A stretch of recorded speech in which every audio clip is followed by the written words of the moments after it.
Hey guys, for those of you that don't know who I am, my name is Kristen Edwards. I live in Lexington, North Carolina, and I'm here to share a little bit about my drug addiction, some of the side effects, withdrawals, rehab, detox, and how it affects your family. My drug of choice was Xanaxes. I took the blue 0.5 ones, and I took probably, sometimes I would take probably 6 or 7 at a time and not think twice about it. And the more I took, the more my body wanted, because I would get so used to the drug that sometimes I'd be like, well, it's not even doing anything for me now. I'm just going to take more. And not knowing really that I was hurting my body, on the inside. Xanax shuts down parts of your brain. So therefore, some of the side effects of Xanax for me were I was very sluggish. I didn't have any energy. I was tired all the time. I would black out certain times, just kind of zone out for a minute. And then I would... my attitude was like a roller coaster. I could be happy one minute, and the next minute I could be biting your head off, and for no in particular reason. And it just it made me not a very pleasant person to be around, because you never know when I was going to snap. And sometimes I couldn't carry on a decent conversation with anybody because I was so zoned out from the Xanaxes that I would forget, what I was even talking about. I would just start rambling different words off, and it wasn't fun. And so I that was some of the side effects that Xanax had on me. As far as the withdrawal period, when you hear people say, I thought I was dying, well, that's true. You do feel like you are dying, and it's the awfulest feeling. I have never felt so awful in my whole entire life. But it was part of the consequences of being a drug addict and wanting to get off of the drug. And so I was just dealing with the consequences. I had to suck it up and just, take it as it was. And so some of my side effects was, some of my withdrawal symptoms were vomiting. I would throw up constantly throughout the day. I was constantly running to the bathroom and throwing up, or sometimes I had to just throw up right where I was right then. And, I possibly would be in public or anywhere, and I would have to just dart off to the bathroom. I would have to locate the bathroom whenever I got there in case I got sick. I wanted to make sure I knew where I needed to go. At this time, I lost probably 30 to 40 pounds. I wake up one day and look in the mirror, and I'm nothing but skin and bones. And that's not a pretty sight. You don't want to look like that. Nobody does. And so...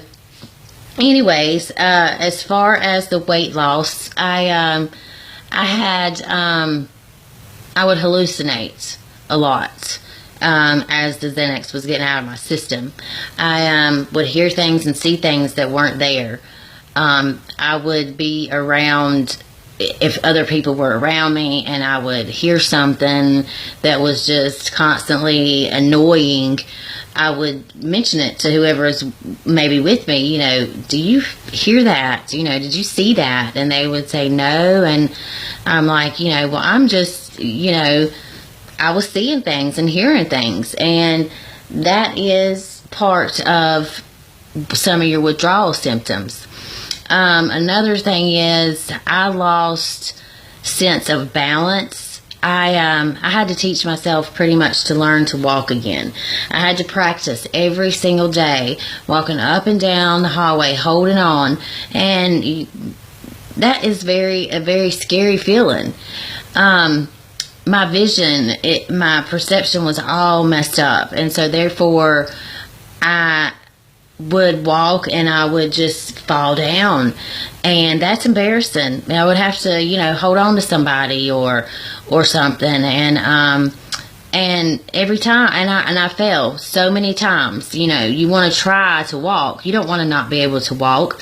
So you're gonna, attempt to let go and see if you can do it.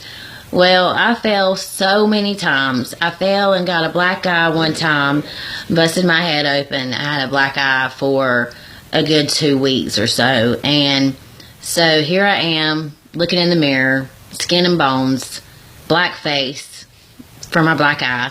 And it's just not a pretty sight. And I sat and I thought to myself, I've screwed up my body. This is nobody's fault except for my own. And that's why I look this way. My skin was breaking out really, really bad. My complexion wasn't well at all. It was like the toxins were coming out of my skin and showing on my face. And, let's see. Also, I would have night sweats. I would have cold sweats. I couldn't sleep. And taking a shower, taking a bath, I couldn't do that by myself because my balance was off. So therefore, I could not see straight. And, you don't want to have somebody sit and watch you take care of your personal stuff. But if I didn't, I could really have killed myself. I could have fallen down and busted my head open again. And, so that was another thing. Also, with my vision and my balance being so messed up, it was hard for me to try to sometimes even put on some clothes. It's like my concentration and my sense of knowing how to do it was gone. And that's embarrassing. It really is. So that was some of my withdrawals. Another one was I could not sleep. I would be up all night long and I couldn't go to sleep. And that's an awful feeling because we need our rest. And I wasn't able to get the rest that I needed. And it's an awful feeling. And then there would be days to where I would feel like everything in me all of my organs were shutting down. I would get pale and I would get just so extremely sick. And it was scary because I wondered, how long am I going to have to go through these withdrawal symptoms before they go away? I dealt with this for several months. And it wasn't fun. But I did it to myself. I had to suffer the consequences. And I didn't want anybody to feel sorry for me or anything because this was my fault. I did this to myself. So dealing with the consequences is just what I had to do. There was nothing. I wanted to get better. So I had to deal with these things, these certain withdrawal symptoms. So it was a battle. It was a struggle. Throughout this time of me going through these withdrawal symptoms, I was in a behavioral health facility in High Point, and I was there for a good week and a half. And that is when I probably went through the major part of the withdrawal symptom. I needed medical attention. I couldn't have done it by myself. Going through withdrawals off of Xanaxes, just the withdrawal symptoms alone can kill you. And you really need medical attention. And so where I was going is where I busted my head open, where I would throw up all the time. And this place, they wanted you to feel comfortable. They knew as you was going through these withdrawals that you were not going to be comfortable. You couldn't sleep. So at least I was where people knew what was going on with me. And if I did flip out going through some of my withdrawal symptoms, then I had professional help there. I was at a place where I knew I was safe. People knew what was going on with me, and I was there and was able to get the help that I needed. So that's when I really, really went through all the withdrawal symptoms. Another thing is I would just up and start trembling, and I would beat myself up, not purposely, of course, but knocking my arms and legs on the sides of the bed just because my body was just, wanting to shake, and it was uncontrollable, and there was nothing I could do about it. It was just something I had to deal with once again. So not only had I have a black eye and skin and bones, but I had bruises up and down my legs and up and down my arms, and I literally looked like I had been beat. But once again, I did this to me, and nobody else did. And that's sad, because you don't want to think that you messed up your body and your system and the way that things are supposed to work, and they're not working correctly. And when you think back and you think, this is all because of my addiction with Xanaxes, it makes you angry, and that's how I feel sometimes. I feel like, I went through all of this, and it was because of my Xanax addiction. It was because of my addiction. And that's why I wanted to come out and share just some of the things that I went through. It's been a struggle. I've had setbacks. I've had, problem after problem. I went to rehab, and I'm still currently going, but I've taken a step down because I've graduated. And so I started going in October, and I went 3 times a week in Salisbury and would take drug tests. So, of course, the Xanax was trying to get out of my system. So there for a while it would still show up in my drug test because it was metabolizing out. Well, I had been going through some of my things, and I found like 4 Xanaxes. Knowing I should have thrown them away or flushed them down the toilet or something, I didn't. I stupidly kept them and hid them somewhere, and that wasn't a good idea at all. So I ended up taking them, and I only had 4. So I was putting this substance into my body, but I only had 4. So I was going to be going back through these withdrawal symptoms again and not have any more Xanaxes to put inside my system. So I happened to be at rehab the day that some of my withdrawal symptoms started happening again. Like I said, I got sick, I was tired, my face would start shaking, I couldn't write, I couldn't see straight, and at least I was at a safe place to where they could help me. They knew what I was going through. So I didn't have much of a relapse, but I did a little bit. It's not like I relapsed and messed up for another couple months. I just had, I should have thrown them Xanaxes away. That's what I should have done. That would have been the smart thing to do. But I didn't. And a lot of recovering addicts do relapse. And that's normal, because when you've had a substance in your body for so long, and then your body has to start trying to operate without it, you go crazy. You really do. And so I went to detox. Something I did not want to do. I was not for that. Staying at the hospital, absolutely not. But I needed to, and I knew that I needed to, because I wanted to get well, and that was something that I had to do. So I did go to a detox facility for like 5 or 6 days, and it helped me completely. They gave you a medicine there called phenobarbital. Yes, it is a very strong controlled substance. Why they give you that? To help you get the Xanaxes or other controlled substance out of your system, I really don't know.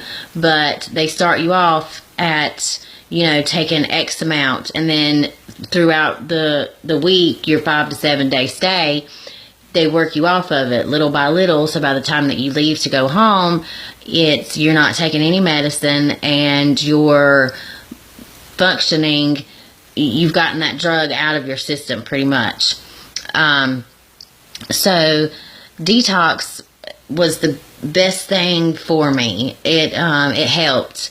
Yeah, it was 5 to 7 days, but you still get to live like a normal person. You're just once again at a facility where you have medical professionals around you and psychiatrists, and you're around the people that know how to deal with what you're going through. And that's what I needed, because I couldn't have done this by myself by any means. So detox, it helped me, and I recommend detox to anybody, because if you can't, you get to that part to where you are so in with your withdrawal symptoms that it will kill you if you don't have some type of medical attention, while you're going through this, because you do feel like you're dying. So when you hear people saying that, then you really do. You feel like you're dying. And so after that, I went in November. So since then, I have been clean. I've been clean for almost 5 months now. And I feel better than I ever have. So that, I was determined. I was determined to get better. So that's why I went to detox. I couldn't do this by myself. I was tired. I had enough, and I wanted to get better.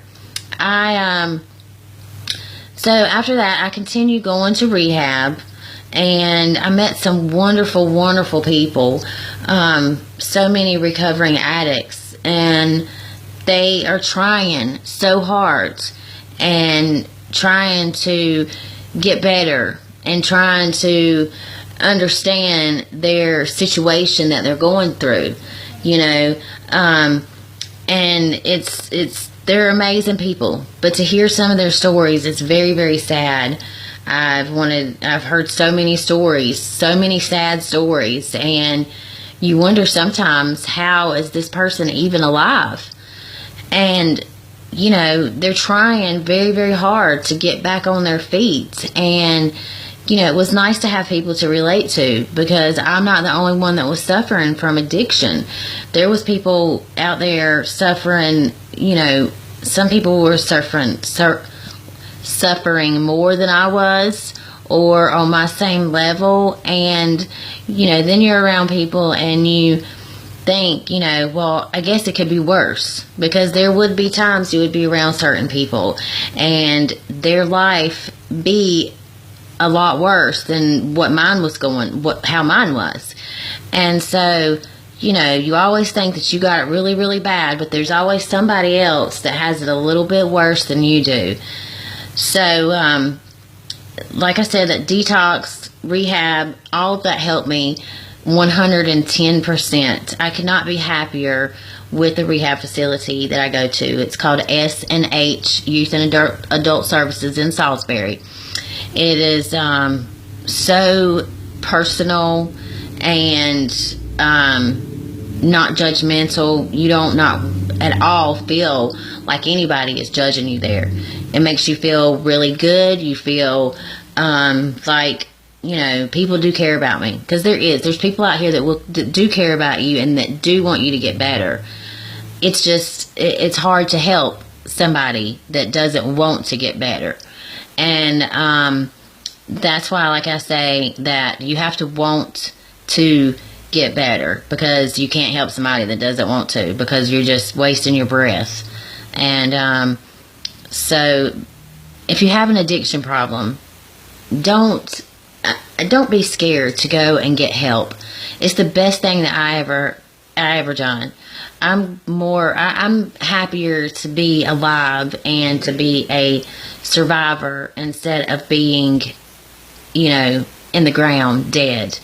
like some people are that have went through substance abuse and, haven't gotten any help or anything.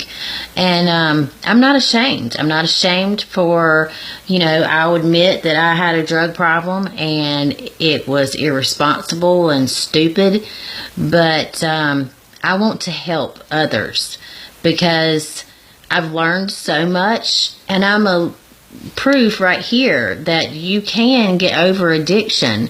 It's hard, and you will struggle, and you will fight, and you will cry, and you will get mad, and you'll have times to where you just want to give up, but you have to be very strong and have that willpower. One thing that I was lucky to have was family support. I met a lot of people who were doing it all by themselves. They didn't have any support. Their family just turned their backs on them. Luckily, mine didn't. Now, I will say, my mother, she was in complete disbelief. I was around her all the time, and she had no idea that I was suffering from Xanax addiction. My dad was just furious.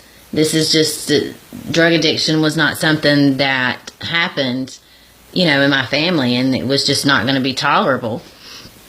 My sister Olivia and my brother Gavin, they were very, very disappointed. Because of all of this, my children got taken away from me. They didn't have to go to foster care, but they have been primarily staying with their dad. So therefore, like I've said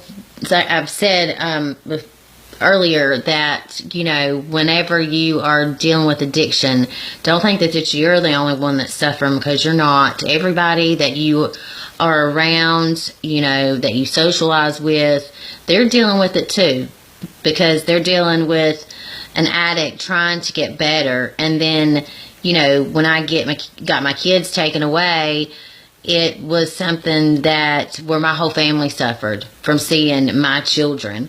And it was my fault. I never wanted anybody to feel sorry for me, because all of this was happening because I had done it to myself. But Olivia and Gavin were very disappointed. They were in disbelief. They just could not believe the type of person that I had become. And my sister Gabrielle, she never turned her back on me. She did put me straight, set me straight. And she told me, she said, "Kristen, you cannot do this. You are a mother. You have children, and you've got to snap out of it and get your stuff straight and get better." And so she put me in my place, but not once did she ever turn her back on me. She prayed for me and taught me the importance of prayer, and that during this time of your addiction, you need that religious part in your life, because you're going to want to give up, and the devil's going to step in and try to take control over you. And that's something that you don't want to have to deal with that. So, having your religion is something that's very good to have throughout the addiction period, and of course, period anyways. But it's something that you need to go to church and be around other people that can help you. My boyfriend Roy, he didn't tolerate it. We broke up for like 2 months. He wasn't going to have an addict living in his house. He didn't want to have to walk around and possibly find Xanaxes laying here and there, and he just wasn't going to put up with it. But as my family started seeing me get well, and yes, I did have a small relapse, and that just was another setback. That right there made some of my family members think, well, she messed up again. Is she gonna, get better? But once my family started seeing me become better and become more responsible and bound and determined to get better, it all changed. Me and my dad, he's been my biggest cheerleader. We have the best relationship that I've ever had with him. He has been right by my side the whole entire time. He never gave up on me. He praised me all the time. He always is there to tell me, everything's going to be okay. Don't give up. He's proud that the fact that I haven't given up. My Livy and Gavin, they turned around and they started saying, hey, my sister does want to get better. And I just needed to prove that to them, that I wanted to get better and I was going to get better. Gabrielle, she is, like I said, she never turned her back on me, but she couldn't be more proud than she is of me right now. I never consider myself a strong person. And right now, I have been the strongest I've ever been in my whole entire life. I'm dealing with a lot of other things too, as far as with my children. I have not gotten to see them, speak to them, and that's another story. But so, it affects your whole family. You get things taken away from you, and you have to deal with it, and you have to suffer these consequences. But it will get better. So, I want to help people. Let them see that there is light at the end of the tunnel. You can make it out of it, and you will feel like a completely different, much better person. Like my dad says, that he loves that I talk about my addiction, because he is happy to say that his daughter overcome addiction. She beat it head on, full force, and didn't, give up. Even though she had her setbacks, she still kept pushing and pushing and fighting and fighting and fighting. And it takes a lot of courage too. And it like I said, it has been a battle, and it has been scary, and a lot of things have gotten taken away from me that I'm trying to get back. And for an addict to get their life back to being normal is sometimes it's very hard, because you have to go out here and pretty much start your life over as a non-addict. It's something that I always have to deal with. Something that will have been a setback in my life, and but I'm not ashamed. I'm happy to help people, and that's what I want to do. I want people to know that it is possible to get better, but drug addiction is a very, very bad disease, and I just happen to be one of the lucky ones who got help before it was too late, and didn't overdose or overdose and kill myself or anything. But anyways, it's been a journey. I hope to talk to you guys more. If anybody has any questions, please get with me. I will be more than happy to help. I will be more than happy to guide you in the right direction, and just to help you see that, hey, I did it. And if I can do it, then anybody can do it. And it is hard, but you can do it. All you have to do is just fight and be determined and have the willpower to want to do it. And you have to want to get better. That is your first step. It's admitting that you have a problem and that you want to get better. And after that, if you can just do that and go to rehab, then you should come out shining. And that's what I've done, and I'm proud of myself, and I couldn't be happier and healthier. So if you have any questions, please reach out to me. I'm here for you. If you need me, I will answer any questions whatsoever. Don't hesitate to get in touch with me. I would be more than happy to help anyone. Thank you, and be smart. Don't go out here and waste your days just trying to find a drug, because it consumes you, and then that's all you are, pretty much, is a drug addict. And it's very dangerous. And but like I said, if you need me, reach out to me. I will be happy to help you and answer any questions. Bye.